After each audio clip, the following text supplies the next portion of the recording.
তারপরে আশা কেমন বন্ধু? মিল্টন, মিল্টন, জি মামা।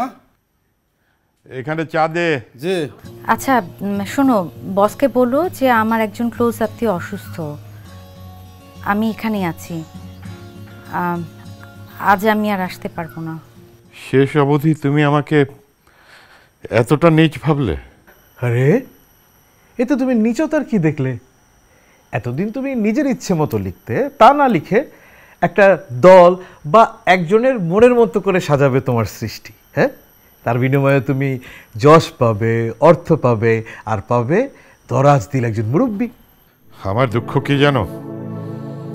তুমি আমাকে শিল্পী হিসেবে দেখলে না, বরং আমার দুর্বিপাকের সুযোগ নিয়ে স্বার্থ আদায় করতে আসলে।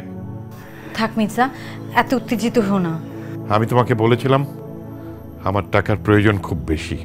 আচ্ছা থাক না। না না রুনা, বলতে দাও, বলো মির্জা, বলো, তুমি যা বলতে চাও বলো। বলার আর আছে কি? বুঝতে পারিনি তুমি ঝোপ বুঝে কোপ মারবে। তাহলে তুমি রাজি আছো, রাইট? না। মির্জা, একটু ভালো করে ভেবে দেখো। দেখেছি। না, তুমি কিছুই দেখোনি। তুমি দেখলে দেখতে পেতে তোমার পায়ের কাছে বসে আছে সৌভাগ্য। রুনা, তুমি ওকে একটু বোঝাও যে ও হাতের লক্ষ্মী পায়ে ঠেলছে। এরকম সুযোগ মানুষ পায়? ও কি বোঝাবে? বোঝানোর কিছু নেই। রুনা, ওকে যেতে বলো, আমার শরীর খারাপ লাগছে। মঞ্জুর ভাই, আপনি এখন জানতো ও সুস্থ হোক, তারপর একসময় আসবেন। ও শিওর শিওর শিওর। তারপরও তুমি ওকে একটু বোঝাও, মানে একটা খুবই ভালো অফার ছিল। হ্যাঁ, আর ইনফ্যাক্ট হচ্ছে যে সুন্দর সংসার করার একটা গোল্ডেন অপরচুনিটি কিন্তু। হ্যাঁ, ভালো থেকো বন্ধু।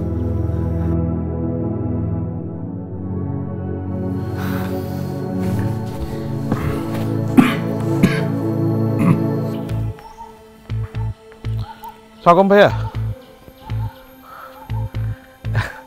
না ভাইয়া, এখনো তো ফাইনাল কিছু হয়নি। এসব কাজ তো এত চট করে হয় না ভাইয়া।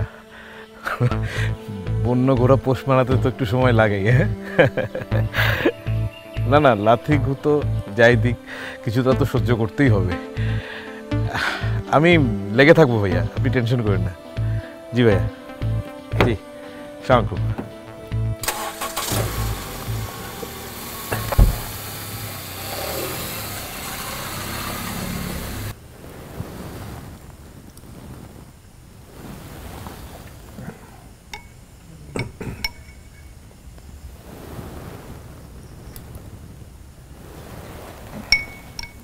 থাক, আর খাবো না।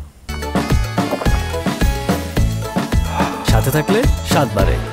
কোকা কোলা 2.5 লিটার এখন 99 টাকা ও 2 লিটার 110 টাকা।